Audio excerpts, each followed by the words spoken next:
Et tout de suite, place à l'invité de ce grand journal. Le sommet Chine-Afrique s'ouvre demain, au moment où celui organisé par l'Indonésie se referme aujourd'hui. Quelle est leur pertinence? Pour en parler, nous sommes avec Nabil Adel, enseignant-chercheur, directeur du groupe de recherche en géopolitique et géoéconomie à l'ESK.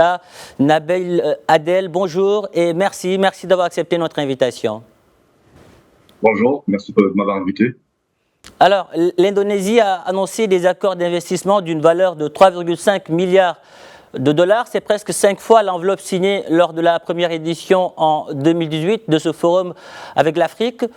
Comment expliquer aujourd'hui cette dynamique? En fait, il faut situer la dynamique dans une perspective historique. C'est qu'avec la crise de 2008, on s'est rendu compte que l'Afrique était l'un des derniers îlots de croissance de l'économie mondiale. Partout en Asie, en Europe ou en Amérique, nous sommes sur des taux de croissance relativement faibles. Le seul continent qui peut afficher des taux de croissance élevés reste l'Afrique pour plusieurs raisons. D'abord parce que c'est un réservoir de ressources naturelles inexploitées et qui attire l'intérêt de beaucoup de grandes puissances. Puis surtout, c'est un réservoir démographique. L'Afrique reste l'un des derniers continents. Nabil, qu'on peut compter dans d'autres pays, et donc ça fait partie des attraits de l'Afrique pour beaucoup d'autres pays. alors, demain s'ouvre également le forum sino-africain à Pékin, la Chine qui est aujourd'hui le premier partenaire commercial du continent. Quels sont aujourd'hui les principaux secteurs de coopération et d'investissement chinois sur le continent? Alors, vous avez d'une part et d'autre. D'abord, commençons par expliquer la politique chinoise en matière de pénétration en Afrique. Il faut savoir que la Chine est venue en Afrique avec une perspective culturelle qui rend avec les relations traditionnelles qu'avait l'habitude l'Afrique de nouer avec de grandes puissances. La Chine est venue sans donner des leçons de démocratie, de droits de l'homme, sans s'ingérer dans les affaires internes des pays africains. Elle travaille avec les gouvernements en place et ne se soucie pas de considérations éthiques ou, quand je dis éthique, c'est-à-dire qu'elle ne s'immisce pas dans les affaires internes du pays et n'utilise pas la démocratie et le droit de l'homme comme couverture pour d'autres desseins. Donc la Chine arrive pour faire de l'investissement. Maintenant, pour répondre plus spécifiquement à votre question, que cherche la Chine de l'Afrique et que cherche l'Afrique de la Chine? Alors la Chine est intéressée d'abord par les réserves naturelles de l'Afrique. Sachant que c'est un pays qui est industriel, et donc quand on dit un pays industriel en ascension, donc ça veut dire que c'est un pays qui est gourmand en matière de consommation de ressources naturelles, et donc il voit en Afrique ce réservoir qui lui permet de satisfaire cette contrainte en matière d'accès aux sources d'approvisionnement. Maintenant, pour l'Afrique, c'est un autre sujet. L'Afrique doit avoir sa mise à niveau infrastructurelle, sa mise à niveau en matière de grands projets, notamment d'énergie, de mise en valeur des ressources naturelles. Et donc, c'est dans ce contrat que les deux partenaires se rencontrent pour créer les conditions de partenariat. Maintenant, cela dit, il y a des défis de part et d'autre. La Chine, souvent, peut avoir un comportement assez agressif en matière de présence dans certains pays. On peut également redouter une sorte de prédation financière sur des pays qui ont des besoins en matière d'infrastructure et donc ils se retrouvent endettés sur de longues périodes pour pouvoir faire face à ces dépenses d'investissement. Mais globalement, c'est autour de ça que le partenariat va se structurer. D'un côté, ressources naturelles, de l'autre, grands projets infrastructurels. Et dans quelle mesure aujourd'hui ces sommets et ces forats prennent-ils en compte les priorités réelles des populations africaines, notamment en matière de lutte contre le développement durable et en matière de lutte contre la pauvreté? Alors ça, c'est une question qui est très pertinente. Alors ça, il appartient au gouvernement de défendre les intérêts de leur population. La Chine, dans la Chine ou notre puissance, on peut parler du Japon, de la Russie, de la Turquie, de tous ceux qui ont des sommets pays Afrique, d'abord ils cherchent leurs intérêts. Maintenant, il appartient aux dirigeants africains, aux leaders africains, d'arriver sur la table de discussion avec des projets qui servent leur population. Et donc, le souci de la population doit être pris d'abord en considération par les dirigeants africains eux-mêmes. Je pense que cette nouvelle génération de dirigeants africains est consciente des nouveaux défis. Sa Majesté le Roi en a parlé dans un discours pour dire que la nouvelle génération de leaders africains s'est affranchie des complexes du passé et maintenant, elle envisage les relations avec les autres puissances sur un même pied d'égalité. Et donc, je pense que l'une des choses que les gouvernants africains doivent apprendre à faire, c'est d'avoir un agenda précis, avec des demandes précises, et que les discussions tournent autour des intérêts des uns et des autres.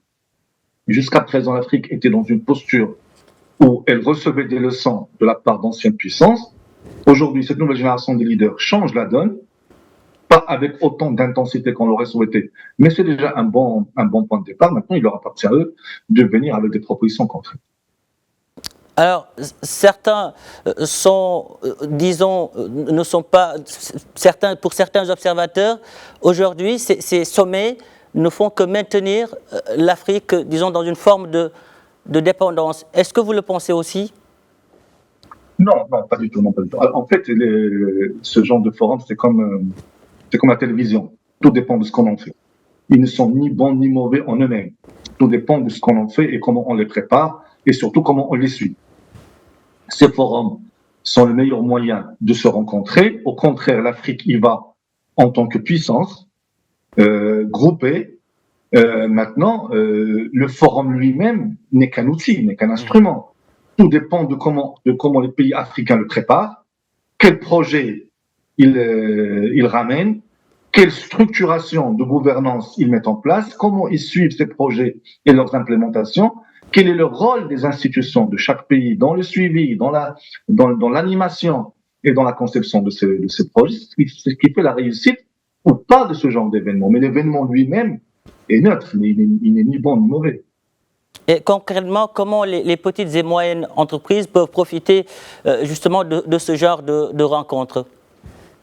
Alors, encore une fois, ça revient à votre question de tout à l'heure qui est liée.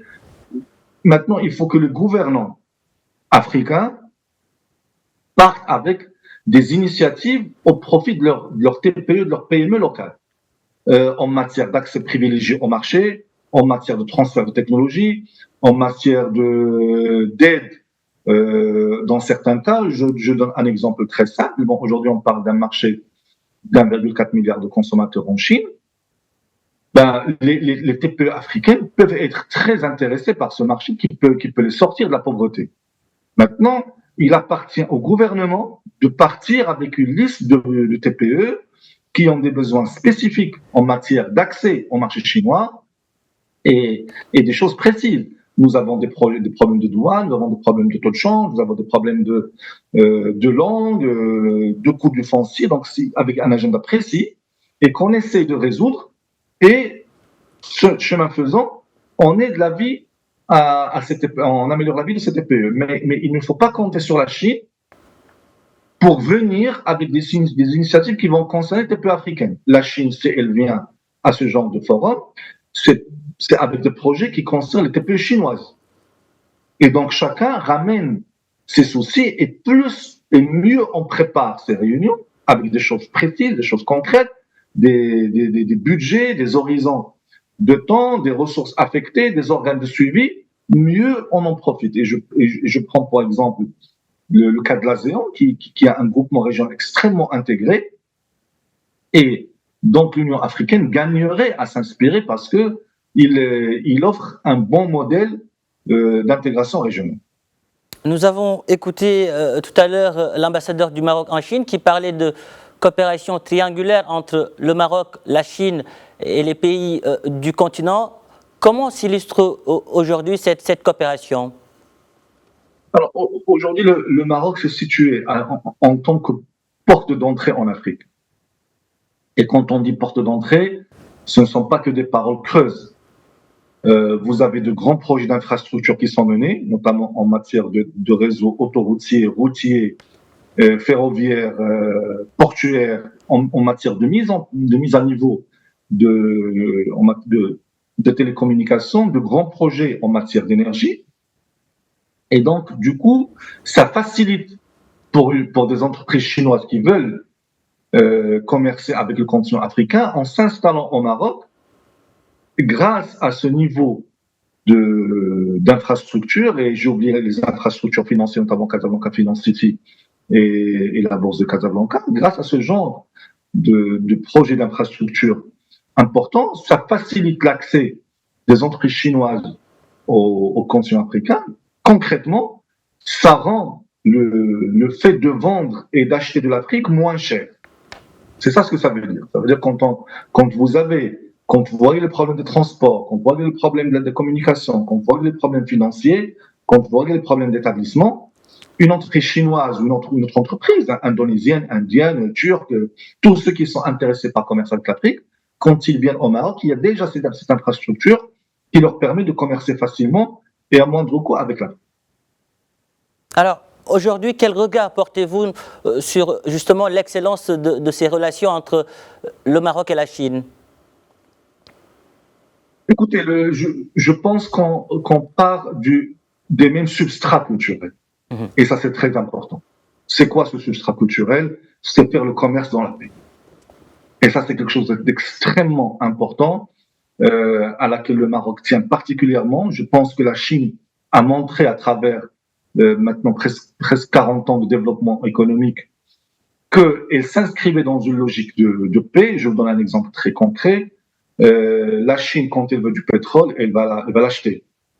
Beaucoup de pays, quand ils veulent du pétrole, ils créent des conflits et des guerres pour pouvoir mettre la main dessus.